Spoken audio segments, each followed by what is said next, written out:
చాలా తక్కువ సమయంలో ఒక విషయం చెప్తాను. ఏంటి అనంటే క్రిమినల్ ట్రైబల్ యాక్ట్ అని అన్నారు. సరే, ఈ దేశంలో జోగిని వ్యవస్థ అని ఒకటి ఉండేది. ఆంధ్ర జోగిని అబాలిష్మెంట్ ఎప్పుడు జరిగింది? భాస్కర్ రాజు గారే చెప్పాలి. ఇంగ్లీష్ ఎడ్యుకేషన్ యాక్ట్ ఎప్పుడు వచ్చింది? భాస్కర్ రాజు గారే చెప్తారు. ఆస్తి హక్కు శూద్రులకు ఎవరు తీసుకొచ్చారు? ఒకవేళ ఆస్తి హక్కు శూద్రులకు, చదువు హక్కు శూద్రులకు లేకపోతే ఈ రోజు భాస్కర్ రాజు గారు ఇక్కడ కూర్చుని రక్షణ టీవీలో మాట్లాడగలిగే వాళ్ళ?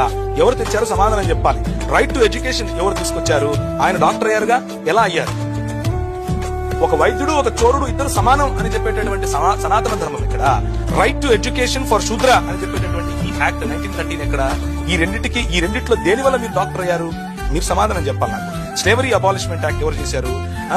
బ్రాహ్మిన్స్, ఒక వ్యక్తి శూద్రుడు పెళ్లి చేసుకుంటే భార్యను బ్రాహ్మణుడి దగ్గర 3 రాత్రులు పడుకోబెట్టాలా? ఇది మీ సనాతన ధర్మమా? దాన్ని అబాలిష్ చేసింది 1819లో. ఎవరు అబాలిష్ చేశారు? 1830లో హ్యూమన్ సాక్రిఫైస్ అబాలిషన్ యాక్ట్. అంటే మీరు నేను ఈ రోజు బ్రతికున్నాము అని అంటే, వాళ్ళు చంపకుండా మన తలలు తెగకుండా ఉన్నాను అంటే ఆ రోజు తీసుకొచ్చిన యాక్ట్ కదా. Non discrimination act 1833. Right to sit, శూద్రులకు కూర్చునే హక్కులు లేవండి, బిరుదులు కోసేవాళ్ళు. ఈ రోజు టీవీల ముందు మీరు నిలబడుకుని మాట్లాడుతున్నారు అంటే కారణం ఏంటి? ఏ యాక్ట్ కారణంగా? ఈ ట్రైబల్ యాక్ట్ గుర్తొచ్చిందా? అది చేయించింది బ్రాహ్మణ సముదాయం కాదా? నాచ్ కమ్యూనిటీ అన్నటువంటి ఒక కమ్యూనిటీ ఉండేది.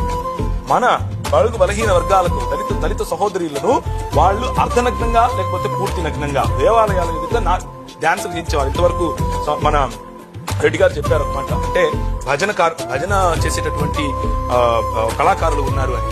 వీళ్లను కూడా ఎవరైతే నాచ్ కమ్యూనిటీగా పిలిచారో, దేవదాసి కమ్యూనిటీగా పిలిచారో, జోగిని కమ్యూనిటీగా పిలిచారో, వీరిని ఉంపుడు గద్దెలుగా ఒక పక్క చూస్తూ, వీరు పెళ్లిళ్ళు చేసుకోకుండా పిల్లలు కనాలి అని చెబుతూ, కాదు వీళ్ళు కళాకారులు అని పేరు పెట్టి వారి కోసము దాన్ని ఏమంటారు, హైకోర్టులో పిటిషన్ వేస్తే కొట్లాడుతూ ఉంటే, ఈ సనాతన ధర్మ సంరక్షకులు వచ్చేయమంటారంటే ఇది మా సంస్కృతి అంటారు. ఏదండి మీ సంస్కృతి?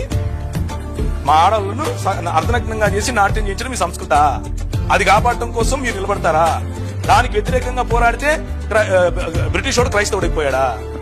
ఇది మనకున్నటువంటి గొప్ప జ్ఞానం. కాబట్టి టైటిల్ సరి చేసుకోవాలి అని మన సహోదరులు చెప్పారు, భాస్కర్ రాజు గారు.